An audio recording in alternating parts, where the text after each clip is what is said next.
Assalamualaikum Eleniers.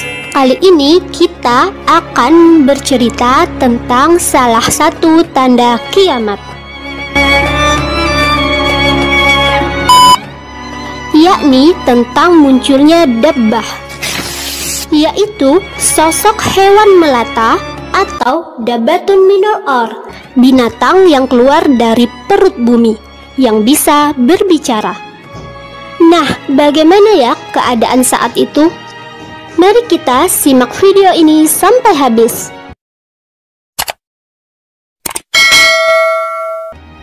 Baik, dabbah akan muncul ketika banyaknya ulama yang mati dan diangkatnya ilmu pada hari tersebut. Dikatakan dia akan keluar dekat di sekitaran Makkah. Pendapat lain menyatakan dia bakal muncul di Masjid Kufa dan memiliki tinggi 60 hasta. Dabbat al-ard sangat fasih berbahasa Arab dan dia juga mampu menguasai bahasa seluruh dunia. Ya, hewan ini dapat berbicara. Ia akan muncul 2 hari setelah terbitnya matahari dari barat. Dia membawa 2 pusaka. Satu, dia membawa tongkat Nabi Musa, dan yang kedua, dia membawa cincin Nabi Sulaiman. Pada cincin tersebut, dia membuat cap atau stempel untuk mukmin di dahinya, sehingga keluarlah cahaya. Kemudian, pada tongkat tersebut, dia memukul hidung orang kafir dan kemudian wajahnya menjadi gelap. Di saat itu, nama-nama manusia akan lenyap. Manusia satu sama lain akan memanggil dengan julukan mukmin dan kafir. Ketika mereka berada di pasar, mereka berkata, "Berapa harga ini, hai mukmin?" Atau, "Berapakah harga barang ini, hai kafir?" Ya, manusia pada saat itu tidak lagi memanggil nama satu sama lain. Mereka hanya membedakan terang dan gelapnya wajah mereka. Pendapat lain menyatakan hewan ini akan muncul di perkampungan padang pasir.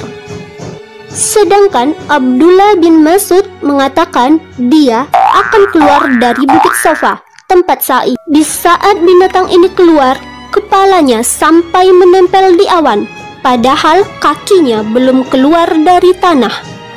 Sebenarnya hewan ini tidak bertujuan menakut-nakuti manusia. Ia hanya menjerit di kawasan makam Ibrahim dan Hajar Aswad. Dia hanya bertugas memberikan pembeda antara orang kafir di saat itu. Tetapi di saat itu seluruh manusia hatinya sangat sedih.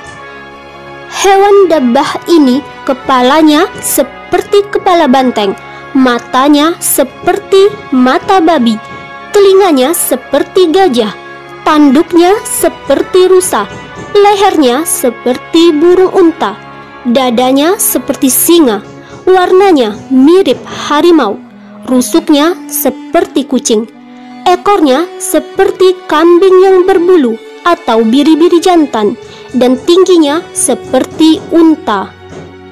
Pada sebuah hadis Muslim dikatakan, tanda pertama kali pada kiamat ialah terbitnya matahari dari barat dan keluarnya binatang kepada manusia pada waktu duha. Dikatakan sifat dari hewan ini, dia tidak kejam seperti Ya'juj dan Ma'juj, dan juga tidak keji seperti Dajjal. Dia cuma bertugas untuk pembeda. Namun, tetap saja suasana di saat itu sangatlah mencekam dan menakutkan. Karena kemunculan hewan ini merupakan tanda bahwa kiamat akan semakin mendekat. Dabbat al-ard juga diabadikan dalam kitabullah Al-Quran Surah An-Naml ayat 82. Allah Subhanahu wa Ta'ala berfirman, A'udzu billahi minasyaitonir rajim. Wa idza waqa'al qawlu 'alaihim akhrajna lahum dabbatan minal ardh tukallimuhum anna an-nasa kanu bi ayatina la yuqinun. Shadaqallahul azim.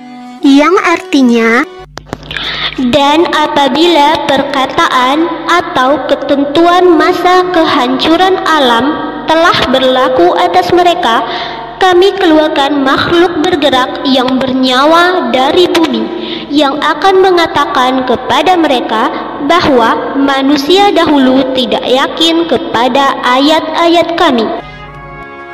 Baiklah, ketika tiba masa tersebut, semoga kita semua diberi ketenangan hati dan tidak gentar dalam menghadapinya.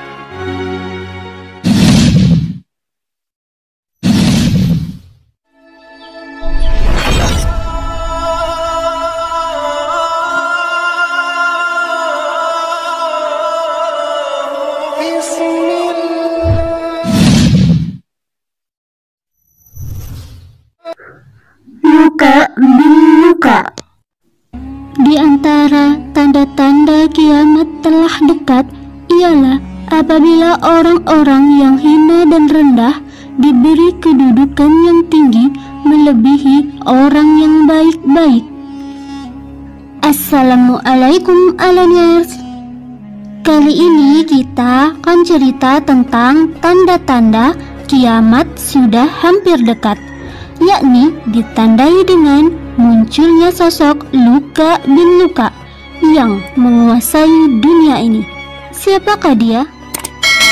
Di antara tanda-tanda kiamat telah dekat ialah Luka bin Luka diberi kedudukan yang tinggi melebihi orang-orang baik.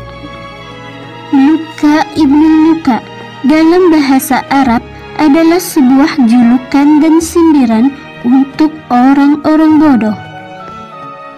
Dari Abu Hurairah radhiyallahu anhu, Rasul sallallahu alaihi wasallam bersabda, sesungguhnya akan datang tahun-tahun yang penuh tipu daya.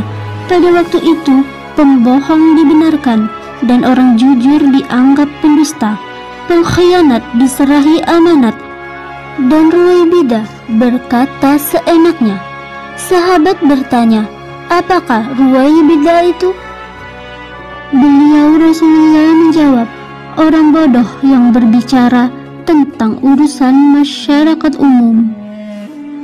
Padahal Allah berfirman dalam kitabullah surah Al-Hujurat ayat 13. A'udzu billahi minasyaitonir rajim. Inna akramakum indallahi atqakum innallaha alimun khabir. Sungguh yang paling mulia di antara kamu di sisi Allah ialah orang yang paling bertakwa. Sungguh Allah Maha mengetahui lagi Maha teliti. Nah, di mana di zaman sekarang kita sudah melihat munculnya Luka bin Luka yang menjadi pemimpin-pemimpin. Iya, benar. Zaman sekarang banyak yang serba terbalik dan begitu hancurnya akhlak.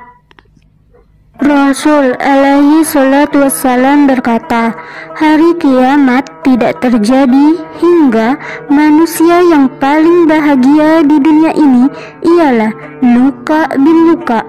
Hadis riwayat Al-Tirmizi. Dari Anas bin Malik radhiyallahu anhu, Nabi sallallahu alaihi wasallam berkata, dunia tidak akan habis hingga ada pada Luka bin Luka. Dari riwayat Tabrani dari Abu Dzar dari Nabi sallallahu alaihi wasallam, ia bersabda, la taqumus sa'atu hatta hatta yaghliba 'alad dunya luka ibnu luka. Hari kiamat tidak akan terjadi hingga yang berkuasa di dunia ini ialah Luka bin Luka. Tertera pada hadis riwayat Bukhari Muslim tentang amanat. Hampir-hampir tak ada seorang pun yang melaksanakan amanat sehingga dikatakan di tengah-tengah Bani Fulan ada seorang laki-laki yang sangat amanat, sehingga dikatakan kepada seseorang, alangkah sabarnya, alangkah cermatnya, alangkah pandainya. Padahal di dalam hatinya tidak ada iman walaupun seberat biji sawi. La haula wala quwata illa billah. Abu Dzar radhiyallahu anhu pernah bertanya pada Rasulullah sallallahu alaihi wasallam, "Ya Rasulullah, ayyu sayyi'in akhwafu ala ummatika min dajjali?" Qala al-aimma al-muddilin. Wahai Rasulullah, apa yang engkau takutkan atas umatmu daripada Dajjal? Beliau Rasulullah menjawab, yakni para pemimpin yang muddilin atau menyesatkan. Hadis riwayat Ahmad. Nah, jadi kemunculan Luka bin Luka pasti akan datang karena itu adalah qadarullah sebagai penanda kiamat kelak. Jadi, andai kita ditakdirkan bertemu dengannya, semoga kita bisa selamat darinya. Amin. 6. Sekian untuk video kali ini. Semoga manfaat. Syukran, jazakumullah, dan wassalamualaikum warahmatullahi